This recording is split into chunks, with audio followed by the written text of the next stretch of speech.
London once again. So the next presentation is the last one in the sequence of solid materials, and it is slow transition to softer materials. So it is by Daniel Ramirez, and he will tell another story about wet halide perovskite surfaces with different surface absorbers. Thank you, Dimitri, for the kind introduction. So I will be studying same thing similar to Landon with 2D thin film perovskite, but in this case I'll be seeing the effects of two different ligands placed on such a structure. So we begin. So basically the overview, I'll just give you a little quick background, purpose, results, so on and so forth, basically standard on all this. So basically perovskites, they were discovered in 1839 in the Russian mountains by Gustav Rose, but they weren't named after him, they were named actually after a mineralogist named Lenin Perovsky. So that's where the name came from. Crystal structures, normally ABX is a molecule containing ABX3. In my case, I do have the same type of structure as Landon, where I will be having a study of cesium, lead, and bromine as my ABX3 molecule. And what makes perovskites really unique and interesting is that different cations can be embedded into the structure, and that allows for different types of materials. Basically, the goal is try to find that correct one that will make it flow perfectly for what we need it for. And I'll mention that in a little bit. But basically, what makes a perovskite well, what makes a cell is the doping, the P and N doping. And in this case, what Landon was talking about, how P types are usually electron hole carriers, and N type semiconductors are electron carriers. The thing we gotta make it flow, make it good, is have a junction where we have both the P type and N type work perfectly together. So quick little explanation. An N type, as I said, are basically electron rich. They sort of donate their electrons to the structure to make it considered an N type, so it makes the structure electron rich. And a P type semiconductor, as the little picture says, it's electron hole carrier. So whenever that electron gets full, the hole will be displaced. There will be a hole after that electron moves into there, and it will just keep repeating itself and over. And well, the purpose, well, perovskites are actually quite exciting when compared to conventional semiconductors that are out in the market today. They pretty much have a high conversion rate, and that's sort of the purpose, is just to try to find which structure will make it work best.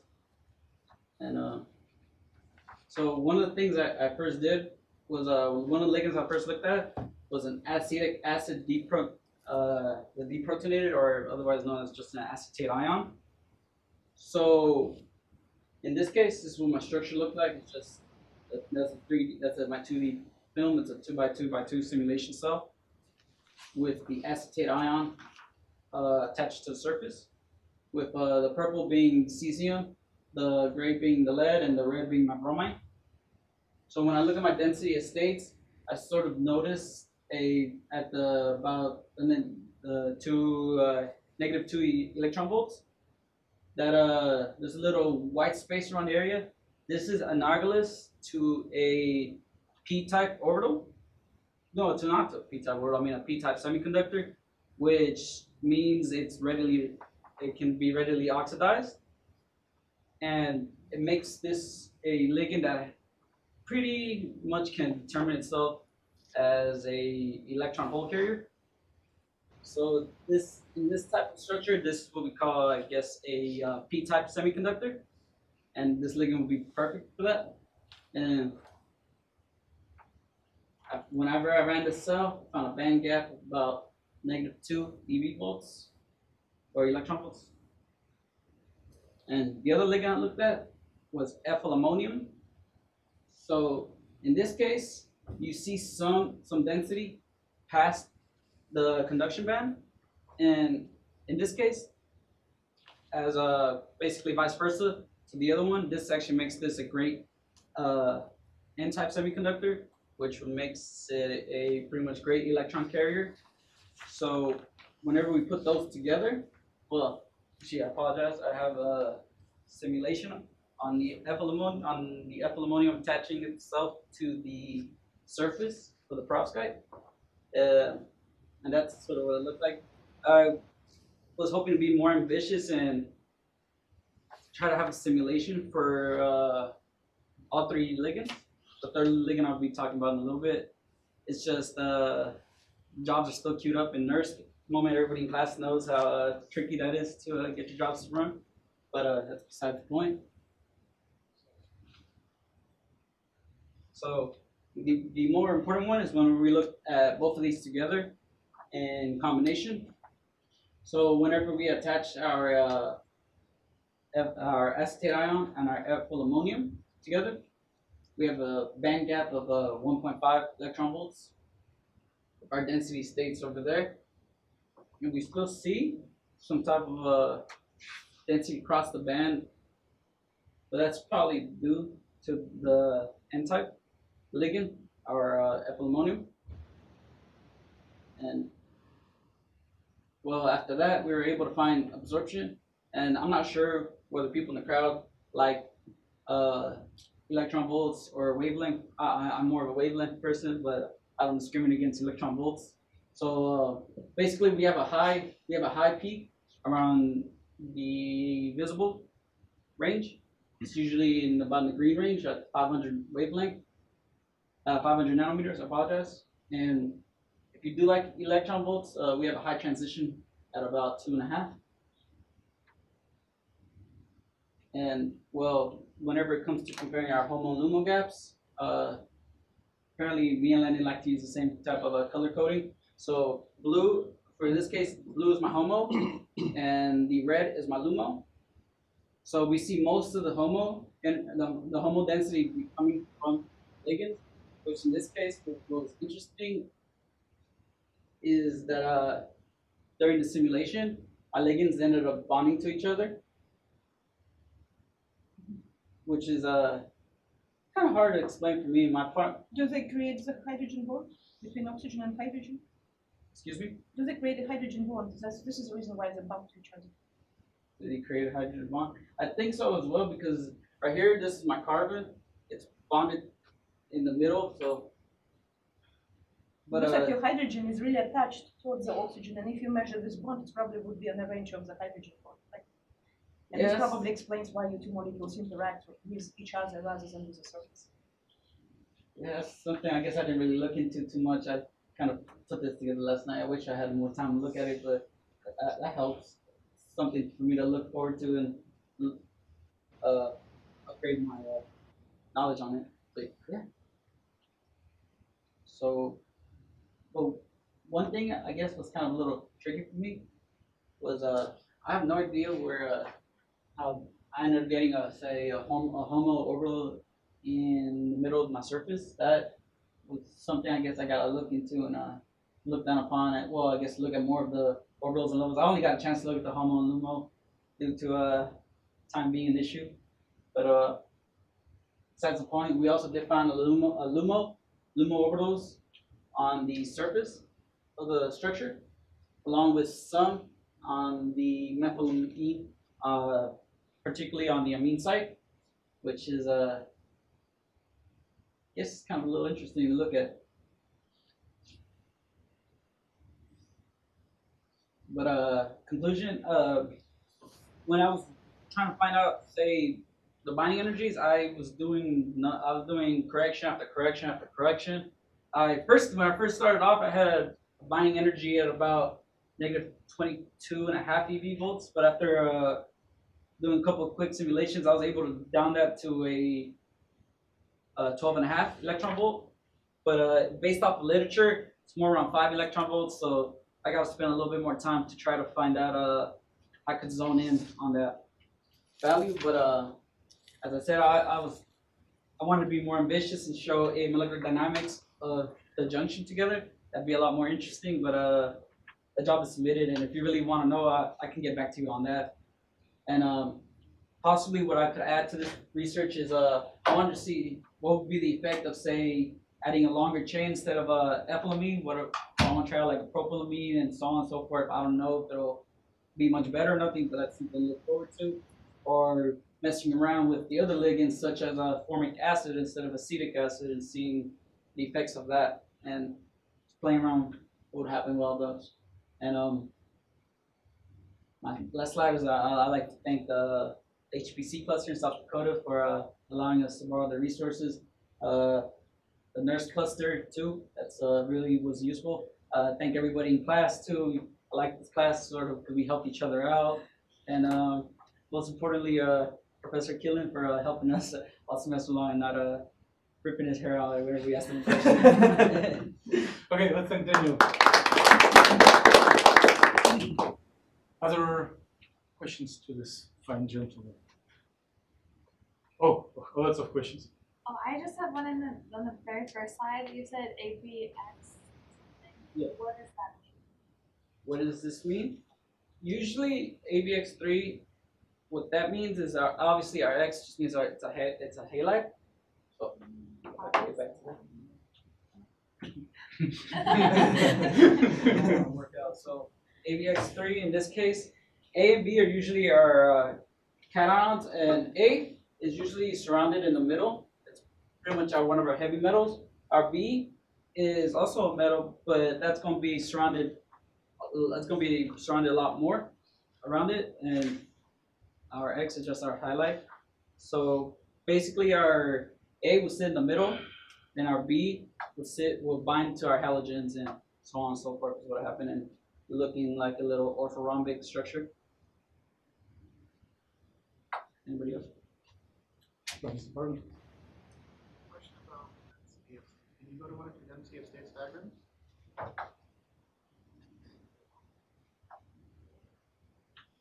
What is zero here on your orbital energy diagram? What is zero? Yes, what is zero 0 electron volts. versus what? Oh, versus density of states. Does your zero have any physical meaning here? Does it have any physical meaning? How did you choose a point to be zero? How did it choose the point to be zero? In which sense the Energy is arbitrary value, right?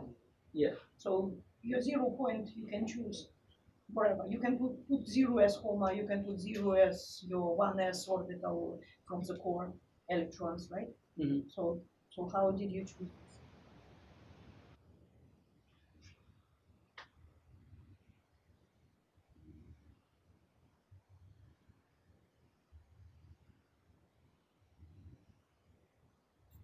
Would it be? Did you choose it? Maybe a program choose it for you? Well, how I plotted that density states was a script that was given to us, so I guess I didn't really look into the definition of that too much.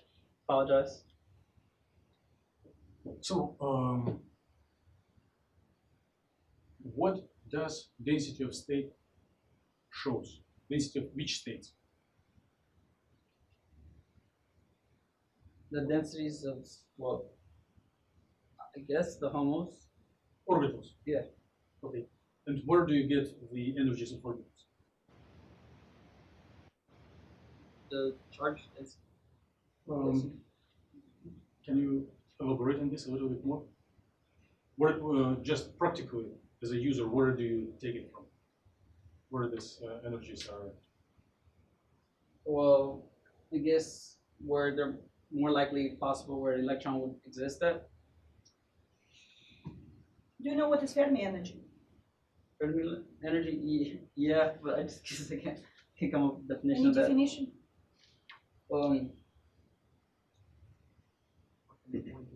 Okay, let's say if you talk about metals, what do we call Fermi C or Fermi level? Does it help?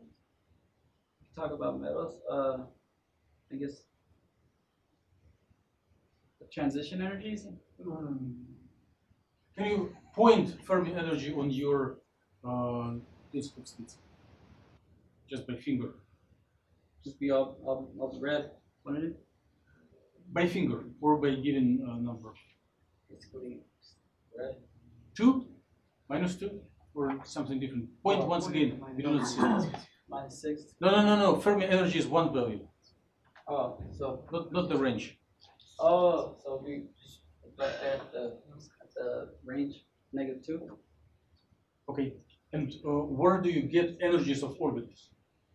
Not how they're computed, but where you are getting them from. Where I'm getting the energies from the orbitals?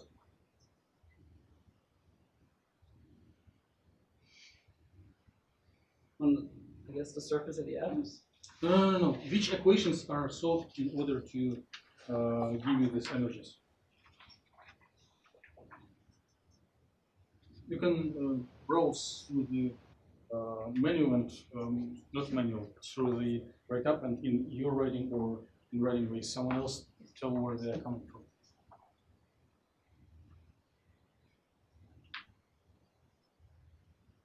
The Conchon orbitals?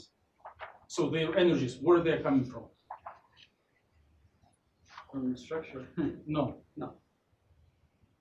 Instructor doesn't give you energies. You are extracting it from somewhere.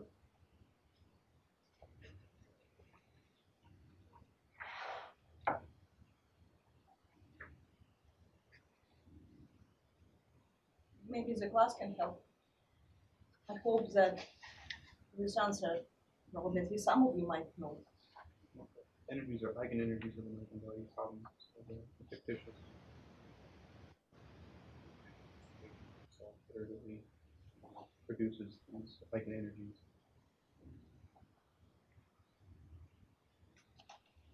Do you agree? Yeah. Good. More questions to Daniel? So what's 0? Okay. Do you have a density of states plot for just the naked perovskite? I do, but I didn't include it in my slide. If that's But you have a It's in a- book in your hands. We have the links within that. No. Oh, well.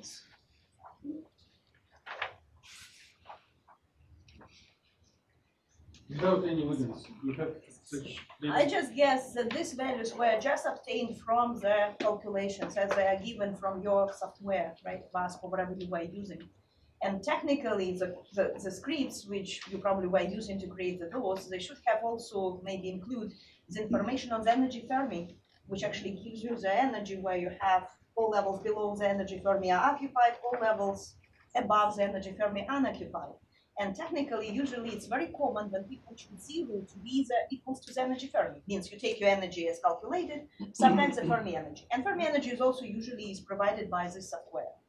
And I guess you probably just forgot to include this value when you were plotting your figures, right? If you subtract the energy Fermi, then 0 will be exactly the energy Fermi. And usually, if you have very symmetric valence and conduction band, then energy Fermi means your 0 should be really in the middle. If there is some asymmetry, and usually we have much more dense states on a valence band rather than conduction band, then Fermi energy usually shifting towards the more denser states. So means usually it's really kind of shifting towards the HOMA, not exactly in the center, but going close to the edge of the valence band. Yes. But in your case, I guess your 0 has no really any meaning. You just forgot to subtract the Fermi energy, right? Or you really think that 0 is where the Fermi energy? So it's so close to Luma? What about like Koopman's theorem, like the ionization potential for the HOMO? Ionization potential not equals to Fermi energy. Not equals to Fermi energy, but the absolute values of these energies.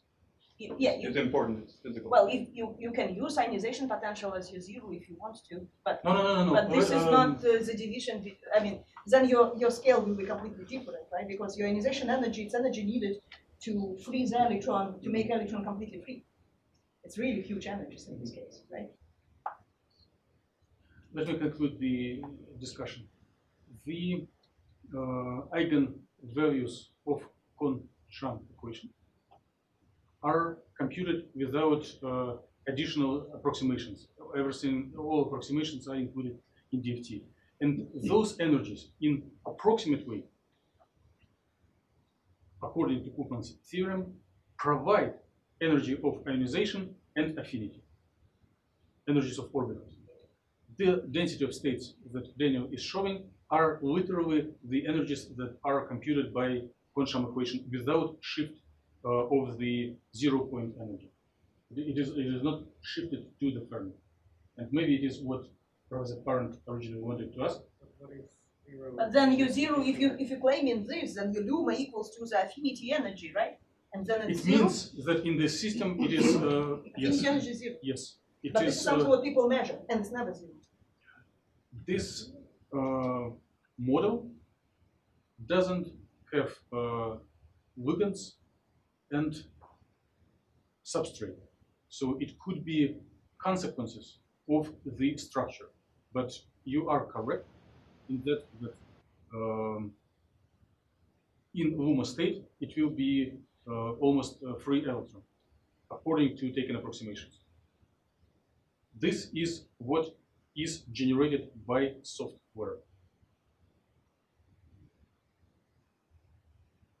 So, more questions? Not, please. So, can you show your image of the two ligands? Yeah. Surface. And while you do that, do you know what the poster child Perovskite is? With the poster child Poster child Perovskite. Well, So if you had to name a Perovskite, which one would you name? well, it's sort of some of the readings I've done, they've pretty much done methyl ammonium and No, just the Perovskite itself. Can you name a Perovskite?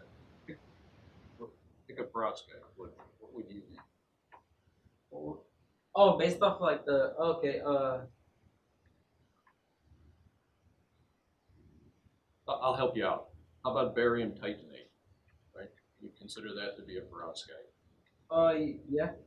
Has no halides. Barium titanate contains no halides. So X in your ABX3 formula, Yeah. the X is an anion. Okay, This is an and anion. often it's oxide. Okay. Okay. Yeah. Okay, so to your two ligands on the surface, do you have that slide? So oh, this is this one there. No, you showed one where you tried to show Are you talking about like the video? electron densities. Where you had Kohn-Sham orbitals, a HOMO and a LUMO. Okay. So you have to excuse my geriatric eyeballs. I can't see this for sure, but it looks to me like, is there actually a what's the interaction between the ethyl ammonium ion and the acetate ion? I can't see what's going on there.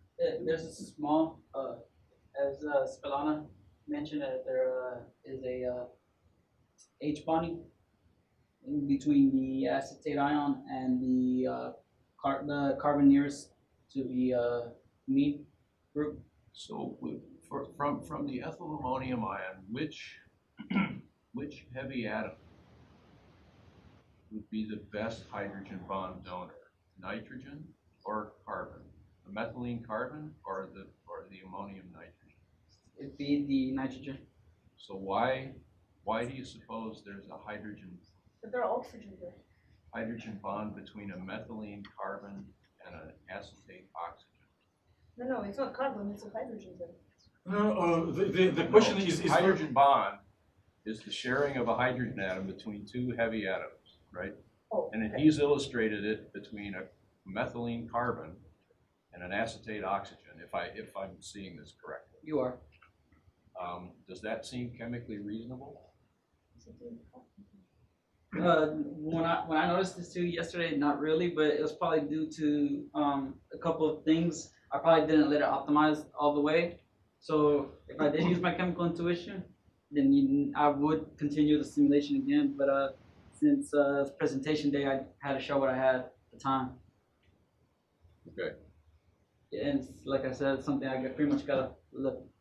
So you more can into. confirm that according to your chemical intuition, you would expect something different. What would Yeah. you- Yeah. But, Yeah, in fact, you would make a salt, right? yeah. You make an ammonium acetate salt.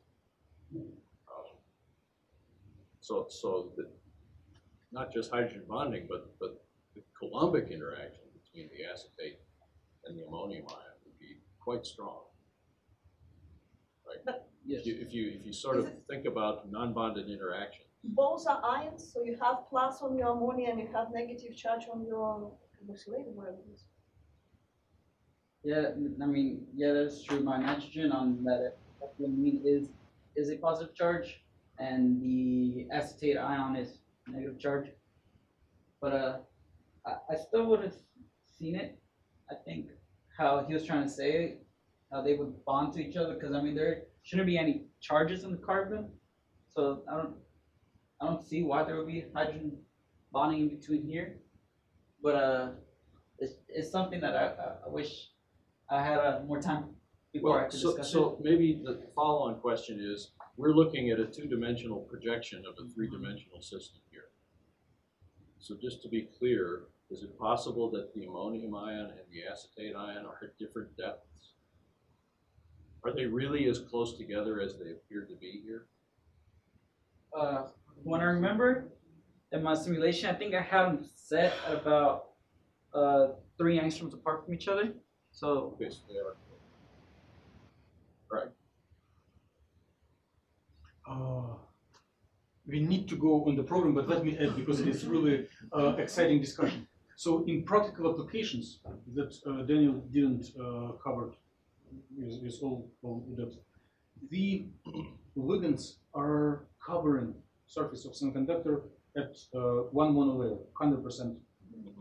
Yeah. And they are densely packed on the surface, not loosely, not they do interact. More questions? Okay, I get that. It's just he's only showing 2 molecules or 2 ions, I guess. So it's a little hard to tell what the third dimension looks like. That's my only. But there is definitely formation of the bond between lead, is a lead and oxygen, right? So kind of a coordinated bond. There's one molecule, and then I don't know, nitrogen is coordinated with whatever, is also lead and what. Like this molecule is not independent, right? They still interact with the surface, right? Or they disattaching from a surface and you really kind of smoothing the interaction with the surface and they start interacting with themselves. And maybe forming a salt or something. yeah, I could see that because whenever I ran that single simulation on just the ethylamine, I mean, it was orientating itself, it was positioning itself so the nitrogen was closest to the surface, so meaning that there could be some type of bonding in there. Yeah, but just distances. If you just measure the distances, this will answer a lot of questions right away. Okay, so if there are no more important questions, let's conclude the very fruitful discussion on the presentation by Daniel. And no more solid surfaces from now on. So Alyssa Roberts will make